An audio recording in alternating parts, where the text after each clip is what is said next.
Okay, guys, so we are focusing on this fabulous solid right here, the cone. You'll note there's some similarities between the cone and the cylinder, and if you watched the last video, you got a real nice look at the differences. When you look at a cylinder, let me just hold this still for you. And you look at a cylinder, you have two congruent circles in like these parallel bases. That's not happening with the cone. The cone is actually drawing to a vertex here, okay? And remember that a base and a height always have to hit at 90-degree angles. So the height is from the vertex right to the center of that circular base. So when you watch the popcorn video, what you noticed was that it took 3 cones to fill up that cylinder. So what does that mean? You know, that means that the cone is equal to 1/3 the volume of the cylinder, right? So we're talking about volume here. Like how much space. So the volume, sorry for the blur. The volume of the cone is equal to 1/3 the volume of the cylinder. All right. So now let's just back this up another second. Okay. So we know in general that volume is equal to big B times H. Now this big B means the area of the base. So if we were looking at a rectangular prism, then we would have the base area was rectangular and then the height. So that would be, big B would actually be length times width because you have these rectangular bases. But that's not the case when we have a cylinder or cone. The base, the area of the base is circular, so it's going to be pi r squared. And this height is the height from the vertex, which is here, to the center base, okay? Now, that always has to be there. The one other thing I want to show you actually, though, is as we move through these problems, is sometimes you're going to be given a radius and sometimes you're going to be given a diameter. So it's really going to be important for you to pay attention to that as we input into these formulas, okay? So now that volume is equal to pi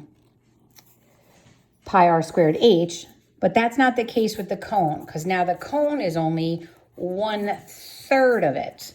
So it's 1/3 pi r squared h, okay? All right, so it's a little sloppy. I'm trying to make it so that my hand isn't like changing the focus on it. So let's go get the information we can from this picture, okay? So what do we have? We have a height of 1 and we have a radius of 1. And if you see right here, they want us to use 3.14 for pi. So I think we have everything we need to maybe do this problem. So let's check it out. So we're going to do 1/3 for pi. They want us to use 3.14, which is not pi, but an approximation. Remember, pi is a irrational number. The radius they gave us in the picture is a 1, and the height they gave us in the picture is a 1. So we're going to have the volume is equal to, now we have to do the exponent first. So 1 times 1 is 1, and 1 times 1 is 1, and 1 times is this. 1/3 times 3.14 isn't going to change the value. It'll still be 1/3 of 3.14. So we're going to do 1/3 times 3.14, and we're going to get 1.046 repeating. So they want us to round this to the nearest hundredth. So it's going to be, this is our tens place, this is our hundredths place, this is more than 5. So it looks like it's going to be 1.05 cubic units, and in this case it's yards. Okay, so we're going to pop that in here. Please ignore my dogs. I can't keep doing these videos. I end up stopping every time my dogs decide to play around with each other, and then it's midnight before I'm done with my videos. All right, so now volume of a cone again. So how is this different? So hopefully you're saying right now that they gave you a diameter.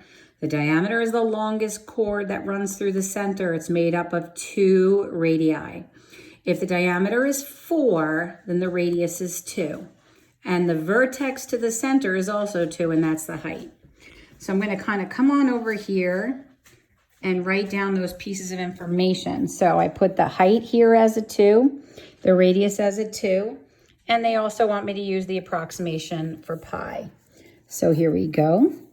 We have 1/3, 3.14 replacing pi. Remember to use parentheses, guys. I know in some videos they don't, but it is expected that you get comfortable there. So now when you're looking at this, order of operations says we have to take care of this exponent first. So that's going to be a 4 times the 2. Then you have 1/3 of 3.14. Now, guys, remember, with this 1/3, you know 1/3 as a decimal is 0.33333 repeating. So clearly none of your answers, unless they're divisible by 3, the other factors are going to come out and be, terminating decimals. So you're going to have to be very mindful there. I mean, some might, but most won't. So what we have now is 1/3 of 3.14 times the 8. And I'm just going to go over to my calculator here and do 1/3 times 3.14 times 8. And I have as a result 8.37333 repeating. Now, I don't need to show this entire thing because it's repeating.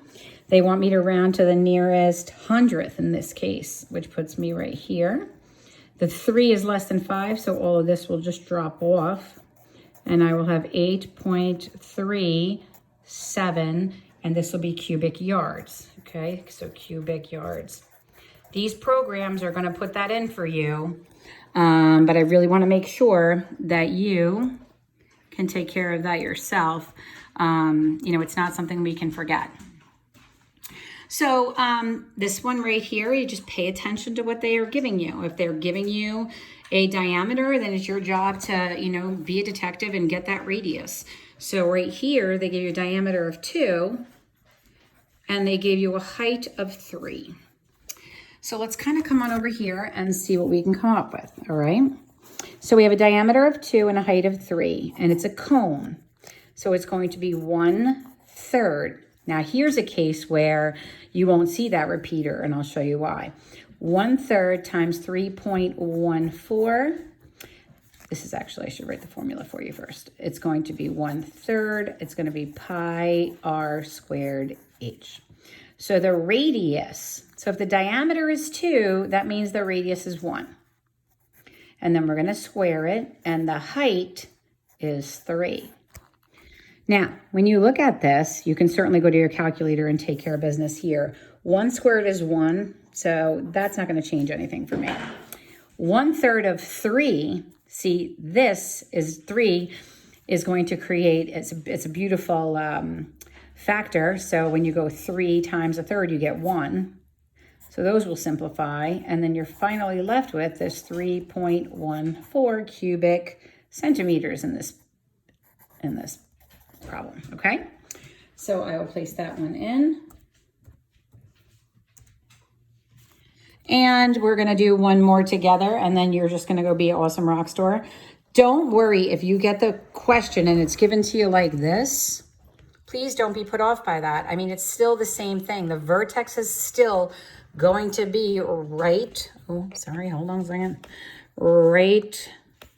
Oh, it switched. Hold on a second. Okay, so the vertex will just be over here, and then it's always going to be drawn to the base. So if it happens to be on its side, like if it happens to look like that, then you can just recognize that you have your vertex here. That's going to be your height, okay? All right, so let's take a look at this one. I don't think they all stay so pretty and upright as you move along. Take down the information they gave you first. So you know you need the height, so that's 13. You know you need the radius, which they're giving you straight out on this one. And they want volume. And as it gets a little higher, I know you probably remember when we did volume with cubes, if you end up getting to a point where they give you the volume and then they ask you to find a missing coordinate, I'll show you how to do that. I'm not sure if it pops up all the way in here, but if it does, you'll know how to do it, or you can actually reach out to me during the day. You can call, email me or Skype me, okay? So here we are. So we're doing volume of a cone. We know has 1/3 pi r squared times the height from the vertex to the center of the circle. So this is 1/3. They want us to use an approximation of 3.14. The radius is 11 and the height is 13. So you have to take care of this first. So you're going to have volume is equal to 1/3 times 3.14 times 121 times 13. Well, hello, calculator. You're my good buddy right now. So I'm going to multiply all of this together. You guys use your fraction keys on this, okay?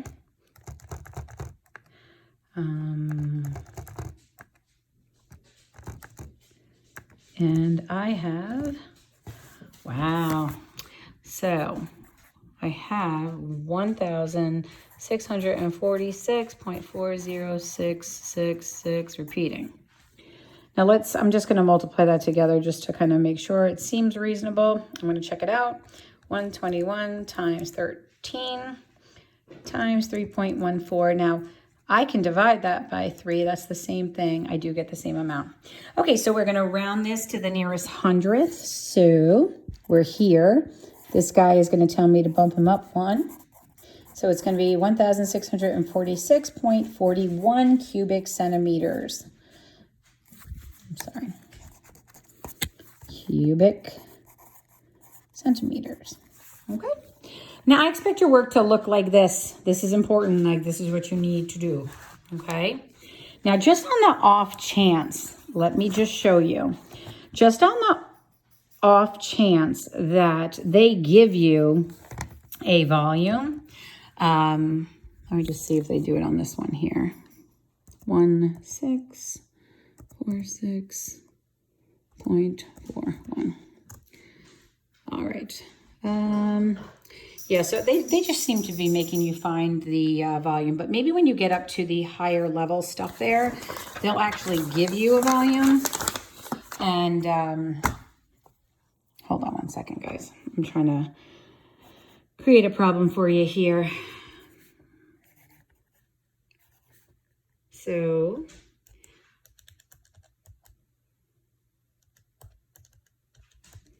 if they tell you that the volume is 3768 and they want you to find the height, okay? And they tell you that the diameter is 6, and that's all they tell you. So let's just take a look at that. I know you're staring at something else right now, but I'm trying to cover some things up over here. Okay, so let's say you get given a cone and they tell you you have the volume. Now, this probably will not happen. If it happens at all, it's going to happen up in the challenge zone.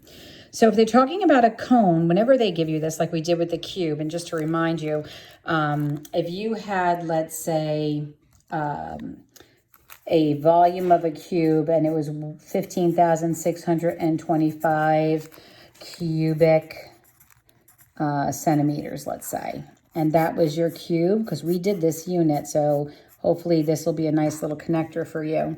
You did volume was equal to edge cubed. You took the volume when it was given to you and you put it in place of the volume. And then you took the cubed root, so you just kind of undid it. And that's kind of how we worked that out. I will do that now. So we're going to get the cubed root. Hold on one second. The cubed root of 1,565. And the edge is 25. Okay. Same thing when you had, if you had, let's just say, the volume equal to length times width times height, and they told you that this was 240, and they told you that the length was 12, and they told you that the width was 10, and they asked you to find the height. So when they give you it, you're just placing the pieces, the information that they gave you, and then you're going to go try and find the remaining. So that would be 240 equal to 120h. We'll divide by 120. And so then the height is 2. So why am I showing you these? I'm showing you because sometimes they'll give you the volume and ask you to go find a missing dimension.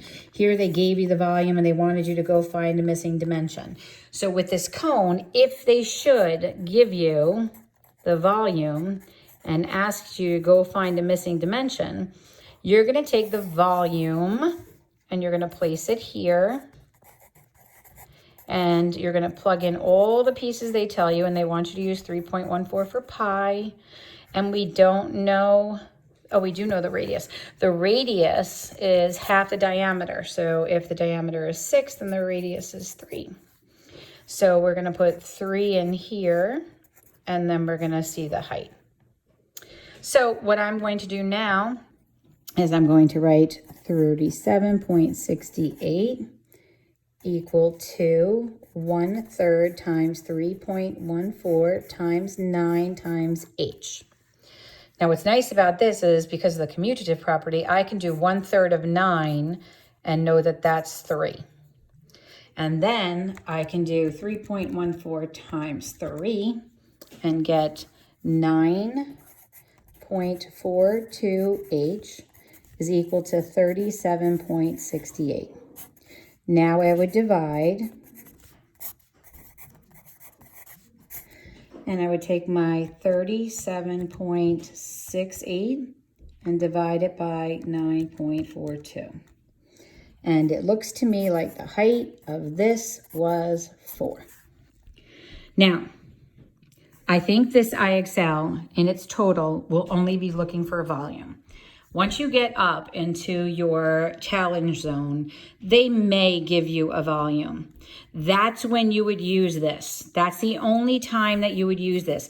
If they give you a volume, put it in place of V, put all of the respective dimensions that they give you in and find the missing one. You know how to do that algebra. I don't think they do it though, but I just would like you to see it anyway because we're headed there tomorrow or next week. Either way. Okay, so things to remember. A cone is 1/3 of a cylinder, comes to a vertex. Height is from the vertex to the base of the circle, dead center in the circle. The radius is from the center of the circle to a point on the circle. Should the chord run through the center, it's a diameter. This thing would normally come up like this and round out and come down if it was a cylinder. So we can't use pi r squared h because that would be the full cylinder. This is only 1/3 of it. So we use volume is equal to 1/3 big B times h. And the big B is the area of the base. And the base, because it's a circle, is pi r squared. I hope that helps. I'm going to ask you to complete this as high as you can get to at least do 40 minutes of practice. And if you desire to do more, then you can. If you get to 40 and you're frustrated, then you can certainly stop.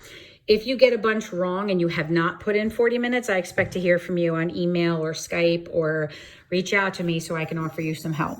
Okay? Bye.